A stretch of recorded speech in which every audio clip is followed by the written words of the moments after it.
இன்றைக்கி சில்வண்டு சமையலில் நாம் பார்க்க போகிற ரெசிபி என்னென்னா தாபா ஸ்டைலில் ஒரு மட்டன் கிரேவி. இது வந்து சாப்பாட்டுக்கு பரோட்டா, சப்பாத்தி, இட்லி, தோசை எல்லாமே டிஃபன் சாப்பாடு எல்லாத்துக்கும் இது நல்லாயிருக்கும். இதோட ஒரு பச்சைப்புளி ரசம் இருந்தால் போதும், அருமையாக இருக்கும். இது எப்படி பண்ணுறதுங்கிறத பார்க்கலாம். ஹலோ, இன்றைக்கி நம்ம சில்வண்டு சமையலில் என்ன பார்க்க போகிறோன்னா தாபா ஸ்டைலில் ஒரு மட்டன் கிரேவி. இப்போ வந்து 1/2 கிலோ மட்டன் எடுத்துருக்கு. அதுக்கு தேவையான இந்த மட்டனுக்கு தேவையானது அரைக்கிறது இதெல்லாம் நான் பொடியாக வீட்டில் இருந்தது எடுத்துட்டேன். மல்லித்தூள், இது வந்து நம்ம வீட்டில் அரைக்கும் இல்லையா, கறி மிளகாய் தூள் இருந்தது. மட்டன் சிக்கன் குழம்பு வைக்கிறதுக்காக அரைக்கிற மசாலா தூள். இது வந்து கறித்தூள் விற்கிது, கன்னியாகுமரி கறித்தூள்னா அதில் 1 ஸ்பூன் போட்டுக்கிட்டால் இன்னும் கொஞ்சம் டேஸ்ட் நல்லாயிருக்கும். அது ஒன்று எடுத்து வச்சுருக்கிறேன். இதில் 2லேயும் இது 2.5 ஸ்பூன், இது 2 ஸ்பூன், இது 1 ஸ்பூன் எடுத்துருக்கிறேன். இந்த ஸ்பூனால் எடுத்துருக்கிறேன். அதுக்கப்புறமா இதுக்கு வந்து கொஞ்சமாக தேங்காய், இது துருவும்போது இந்த மாதிரி ஆயிடுச்சு. ஸோ அதை அப்படியே வச்சுட்டேன், அரைக்கிறது தானேன்னு சொல்லிவிட்டு. அந்த அளவுக்கு பூண்டு, கொஞ்சம் ஒரு 6 பல் பூண்டு வச்சுக்கலாம். ஒரு 1 இன்ச்சு காட்ட இஞ்சி, இதை கட் பண்ணி தோல் வச்சு கட் பண்ணி வச்சாச்சு. இதையெல்லாம் வந்துட்டு பச்சையாக போட்டு அரைச்சிக்கலாம். அரைச்சிட்டு அப்புறம் காமிக்கிறேன். இந்த மிளகாயும், இது வந்து காஷ்மீரி சில்லி, நான் சீடு எடுத்துட்டேன், உள்ளே இருக்கிற சீடு எடுத்துட்டேன். இதெல்லாம் அரைக்க வேண்டியதில்லை. இந்த பச்சை வெங்காயம், இந்த சின்ன வெங்காயம் சில்லியும் அரைக்க வேண்டியதில்லை. இதை மட்டும்தான் நம்ம இஞ்சி, பூண்டு, தேங்காய் இதை மட்டும்தான் அரைக்கணும், இந்த பொடியோடு சேர்த்து. இதை அரைச்சிட்டு வந்துடுறேன். பாருங்க, இந்த மாதிரி நல்லா நைஸாக அரைச்சி எடுத்துகிட்டு வந்தாச்சு. இது தனியாக இருக்கட்டும். இப்போ ஒரு குக்கரை வச்சுட்டு இதில் வந்து மட்டனை போட்டுக்கலாம். நான் கழுவி சுத்தமாக கழுவிட்டேன். கொஞ்சம் அந்த ஆட்டோட முடியெல்லாம் ஒட்டிகிட்ருக்கோம், அதனால் நம்ம கழுவிட்டு சுத்தமாக எடுத்து வச்சுக்குவோம். ஆயிலெல்லாம் எதுவும் தேவையில்லை. இப்போ ஆயிலில் வதக்க வேண்டாம், மேலாப்பில் ஆயில் விட்டால் போதும். கொஞ்சமாக, இதுக்கு ஆயிலும் அதிகமாக தேவைப்படாது.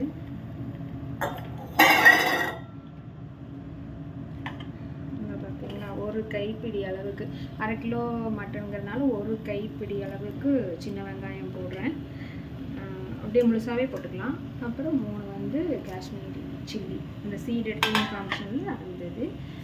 அப்புறம் இந்த அரைச்ச அந்த பேஸ்ட்டு, இஞ்சி பூண்டு மசாலா சாமானெல்லாம் இருக்குல்ல, அது இதை போட்டுட்டு அலசி விட்டுக்கலாம். மஞ்சத்தூள் இவ்வளோ போடலாம். மறுபடியும் இன்னொரு தாளிக்கும் போது இன்னும் கொஞ்சம் போட்டுக்குவோம். போதும், இப்போதைக்கு இது போதும்.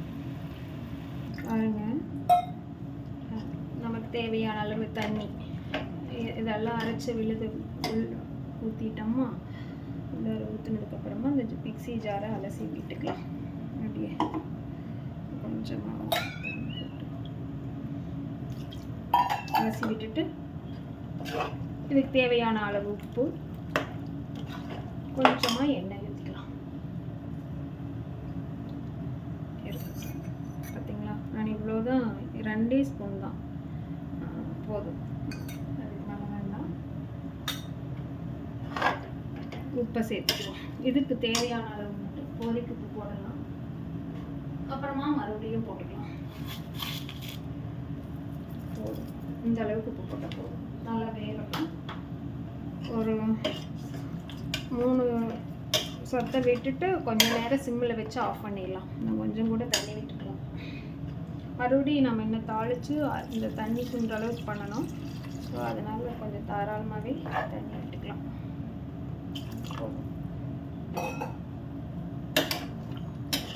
இப்படி நல்லா கலந்து வச்சுட்டு இதெல்லாம் உப்பெல்லாம் ஒன்றும் செக் பண்ண வேண்டியதில்லை. மறுபடியும் நம்ம இன்னும் கொஞ்சம் வேலை இருக்குது, வேகட்டும், அதுக்கப்புறம் பார்ப்போம். விசில் போட்டு ஒரு 3 சத்தம் வச்சு எடுத்துக்கிட்டு அப்புறம் பார்க்கலாம். சரி, இது நல்லா வெந்துருச்சு. வந்து இதுவும் கேஸ் சரி போச்சு, கழட்டிக்கலாம். பாருங்க, இந்த மாதிரி நல்லா குக் ஆகிடும். மட்டன் வந்து நல்லா வெந்துடும். இது பண்ணிவிட்டு இது தனியாக எடுத்து வச்சிடலாம். ஒரு சைடு வச்சுட்டு இப்போ ஒரு கடாய் வச்சுப்போம். வச்சுட்டு கொஞ்சமாக ஆயில் போட்டுக்கலாம். கொஞ்சம் போட்டுக்கலாம்.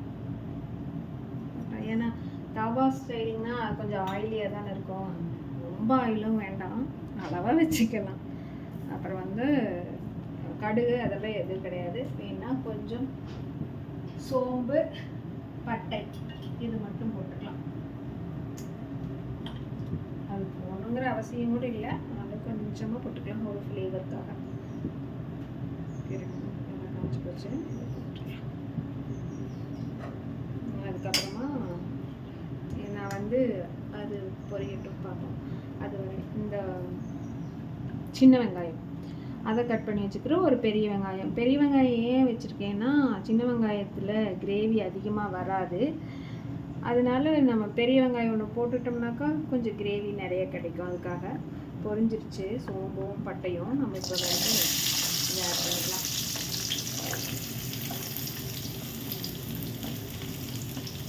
சின்ன வெங்காயத்தை போட்டு வச்சு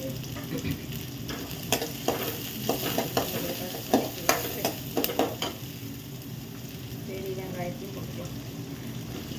இந்த வெங்காயம் வந்து நல்லா வதங்கும், ஒரு ப்ரௌன் கலராக வரும். அது வரையிலும் வதக்கி வைக்கணும். நல்லா வதக்கணும். அதுக்கப்புறம் நம்ம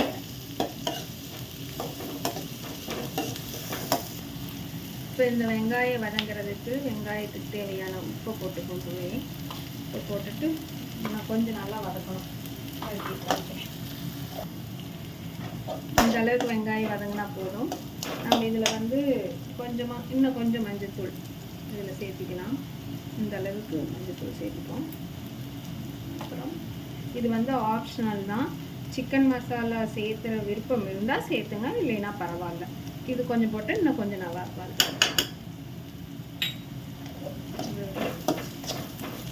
கலக்கி வச்சுட்டு தக்காளி போட்டுடலாம். நான் வந்து பெங்களூர் தக்காளி எடுத்துருக்கிறேன். நீங்கள் நாட்டு தக்காளி எடுத்திங்கனாக்கா ஒரு மிக்சியில் அரைச்சி புழிஞ்சு விட்டுருங்க, தோலோடு போட வேண்டாம். அது ஒரு மாதிரி குட்டி குட்டியாக இருக்கும். அதனால் இதுக்கு நல்லா கரைஞ்சிரும். அதனால நான் அப்படியே போட்டேன். நம்ம இது வேறு தக்காளி எடுத்திங்கனாக்கா ஒன்றா அந்த தோலை எடுத்துருங்க, இல்லைன்னா மிக்சியில் அரைச்சி வடித்து இதோட சேர்த்துக்கோங்க. அவ்வளோதான்.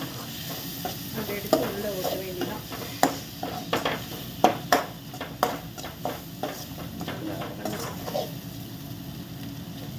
இந்த ஸ்டேஜில் நம்ம பச்சை மிளகா 2 பச்சை மிளகா சேர்த்திருக்கிறேன், நீல மிளகா. அது வந்துட்டு அதையும் ஒரு கலந்து விட்டுட்டு அது எண்ணெயிலேயே வதங்கணுங்கிற அவசியம் இல்லை. இந்த டைம் போட்டாலே போட்டுட்டு நல்லா கலந்து விட்டுட்டு இப்போ வேக வச்சுருக்கோம்ல மட்டன், அதை வச்சு இதில் கலந்து விட்டுலாம். வைக்கிற வேண்டியதான்.